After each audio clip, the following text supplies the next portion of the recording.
যদি নির্বাচনী প্রচারণার জন্য যায়, নারীদের নাকি ছায়া ব্লাউজ করে ফেলা হবে। পেটুয়া বাহিনীকে দমন করতে না পারেন তাহলে বাংলার মানুষ আপনাকে আবার লন্ডনে পাঠিয়ে দিবে।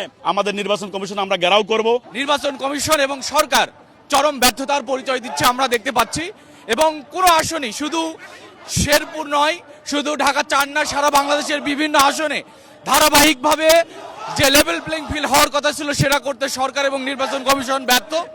এবং তারেক রহমান দেশে আসার পরে আমাদের দীর্ঘদিনের চাওয়া পাওয়া ছিল যে একটি গঠনমূলক রাজনীতি তিনি শুরু করবেন, কিন্তু এসে আমরা দেখতে পাচ্ছি বিএনপির বিভিন্ন সন্ত্রাসীরা সারা দেশেই বিভিন্ন জায়গায় জামাত, নারী কর্মী এবং জামাতের বিভিন্ন পর্যায়ের নেতৃবৃন্দের উপর ধারাবাহিক আক্রমণ করে যাচ্ছে। বাট আমরা দেখতেছি যখনই আমরা নির্বাচন প্রচারণা শুরু করি 22 তারিখের পর থেকে, তারপর থেকে আমাদের নারী কর্মীরা, জামাত ইসলামের নারী কর্মীরা যখনই নির্বাচনী প্রচারণার জন্য বিভিন্ন ঘরে ঘরে যাচ্ছে, তাদের হিজাব খুলে ফেলা হচ্ছে, অন্তঃসত্ত্বা নারীর পেটে লাথি মারা হচ্ছে, এবং তাদেরকে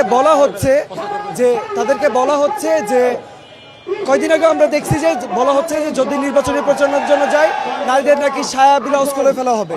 এবং আমরা দেখলাম গতকালকে যখন তফসিল ঘোষণার জন্য ইউএনও বলল যে সবাইকে আসতে হবে, একটা সিলি ঘটনাকে কেন্দ্র করে জামাতে ইসলামী শেরপুর 3 আসনের উপজেলার সেক্রেটারিকে খুন করে ফেলা হলো তারেক জিয়ার বাহিনী। তারেক জিয়া 25শে ডিসেম্বর দেশে আসার পর থেকে একের পর এক সরকার এবং প্রশাসন এমনভাবে নির্লজ্জভাবে তাদের প্রতি ঝুঁকে পড়েছে, যার কারণে প্রশাসনের কার্যক্ষমতা এক ব্যক্তি কেন্দ্রিক হয়ে যাওয়ার কারণে, প্রশাসনের নিরপেক্ষতা এবং চেইন অফ কমান্ড ভেঙে পড়ার কারণে গতকাল আপনারা দেখেছেন যে আমাদের দায়িত্বশীলরা একটি প্রশাসনের কেন্দ্রে, আপনার ঘরে প্রশাসনের নিজস্ব প্রোগ্রামে যেখানে নির্বাচনের ম্যানিফেস্টো ঘোষণা করা হবে সমস্ত প্রার্থীর, সেখানে আমাদের প্রার্থীরা 4 ঘন্টা অপেক্ষা করেছে প্রশাসনের কাছ থেকে নিরাপত্তা গেছে। আপনারা দেখেছেন যে বিভিন্ন চ্যানেলে আমরা দেখেছি সেনাবাহিনীর পক্ষ থেকে বলা হচ্ছে যে আমরা নিরাপত্তা দিতে পারছি না।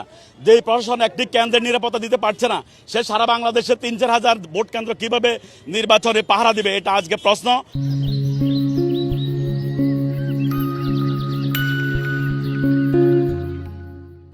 জামাত ইসলামী বাংলাদেশের নেতৃত্বে ঐক্যবদ্ধ 11 দল, ঐক্যবদ্ধ বাংলাদেশ, আমাদের নির্বাচন কমিশন আমরা ঘেরাও করব।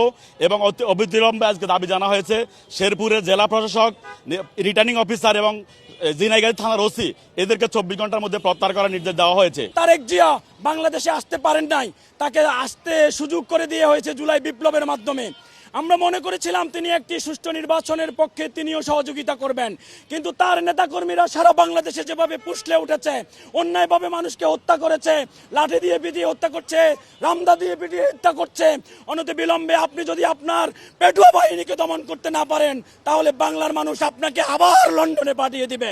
সারা বাংলাদেশের মানুষকে একটা বার্তা দিতে চাই যে আগামী 12 ফেব্রুয়ারি আমরা যেই পক্ষেরই হোক না কেন, আমরা সবাইকে বলবো আপনারা ভোট কেন্দ্রে যাবেন এবং উৎসব মুখর পরিবেশে ভোট দিবেন।